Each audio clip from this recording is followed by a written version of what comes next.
Neste laboratório, sua tarefa será escrever um programa em C que altere o volume de um arquivo de áudio. Especificamente, neste laboratório trabalharemos com arquivos WAV, um formato de arquivo padrão para representar informações de áudio. Qual é a estrutura de um arquivo WAV?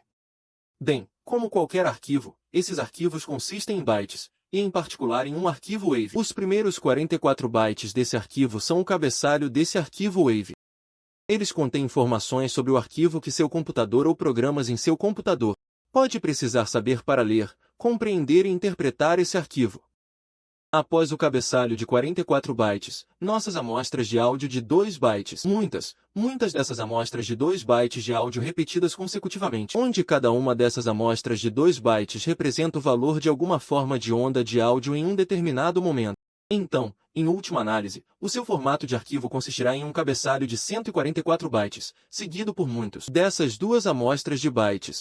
E o interessante sobre essas duas amostras de bytes é que cada uma delas é realmente apenas um número, e se você quiser alterar o volume de uma amostra, você vai multiplicar isso, a amostra por um número. Se eu tiver uma amostra de áudio e quiser dobrar o volume, por exemplo, eu pegaria cada das amostras de áudio no arquivo de áudio que estou tentando modificar e apenas multiplicar cada uma os valores da amostra por 2. Da mesma forma, se estou tentando reduzir pela metade o volume de um arquivo de áudio específico, então pegue cada uma das amostras de 2 bytes e multiplicarei cada uma por 0,5 ou uma metade para cortar o volume pela metade também. Em última análise, a forma como seu programa vai funcionar é: vamos executar o nosso programa como volume de barra de ponto seguido por 3 argumentos de linha de comando.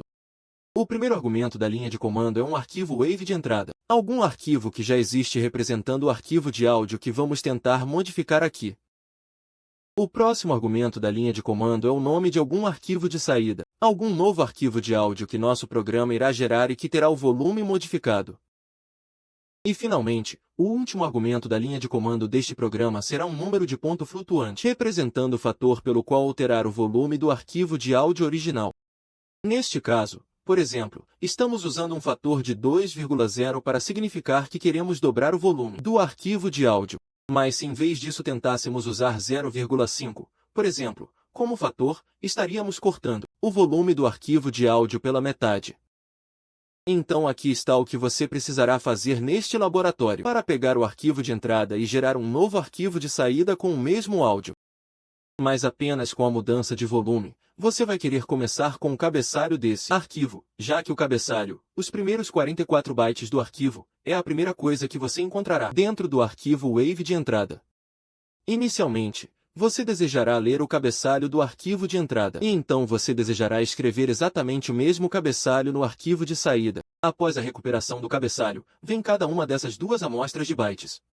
Muitas amostras de 2 bytes, costas com costas no arquivo que representa a forma de onda de áudio do próprio arquivo. Então você vai querer repetir. Para cada uma dessas amostras de 2 bytes, você desejará primeiro ler a amostra da entrada, arquivo, provavelmente em algum tipo de variável, e então você desejará multiplicar esse valor da amostra pelo fator de volume. Se você estiver tentando dobrar o volume da amostra, dobrará esse valor. Se você está tentando triplicar, você multiplicará por 3. Se você estiver tentando reduzir o volume pela metade, multiplique por 0,5, por exemplo. E depois de fazer essa multiplicação, você escreverá essa nova amostra em o arquivo de saída para que a amostra atualizada com o volume modificado acabe sendo gravada ao arquivo de saída para cada uma das amostras de áudio em todo o arquivo. À medida que você trabalha neste laboratório, algumas técnicas serão úteis. Uma delas é aproveitar os vários tipos diferentes que vêm o GIS1 para lidar com dados de tamanhos diferentes. E o IN18, por exemplo, é um tipo que armazena inteiros sem sinal de 8 bits ou 1 por grande. E isso é útil sempre que você quiser representar apenas um byte genérico de dados. Por exemplo, se você estiver tentando ler um cabeçalho com 44 bytes de dados, poderá use uma matriz de 44 desses inteiros sem sinal de tamanho de 8 bits. Quando você termina um TS, por dentro um array para armazenar seu cabeçalho. Enquanto isso, em 16T, é um tipo que armazena números inteiros atribuídos, o que significa que eles podem ser positivos ou 0 ou negativos de 16 bits ou 2 bytes cada.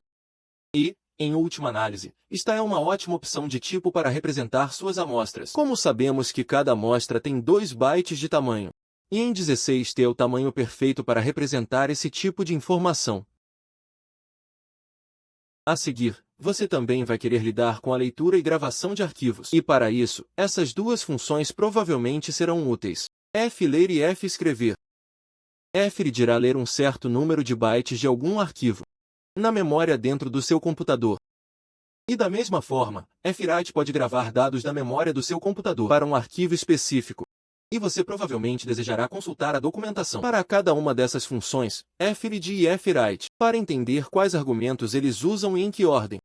E como você pode usar essas funções para ler o arquivo de entrada. E, em seguida, grave seus dados atualizados em seu arquivo de saída. Agora, vamos dar uma olhada no código de distribuição que oferecemos a você como parte deste laboratório. Você notará que uma das primeiras coisas que oferecemos é um número inteiro constante chamado tamanho do cabeçalho, igual a 44. Você pode usar esta variável sempre que precisar fazer referência ao número de bytes dentro do cabeçalho de um arquivo Wave, como este número inteiro constante chamado tamanho do cabeçalho.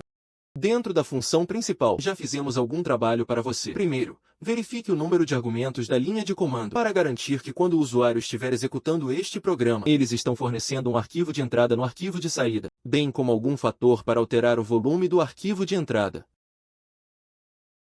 Em seguida, abrimos o arquivo de entrada, verificando se o arquivo de entrada foi aberto corretamente. Em seguida, abrimos o arquivo de saída usando o modo W para escrever esse arquivo, para ter certeza de que podemos abrir o arquivo no qual escreveremos corretamente. E então calculamos o fator, convertendo em um número de ponto flutuante, como 2,0 para duplicar o volume ou 0,5 para reduzir o volume pela metade. Aqui estão suas tarefas.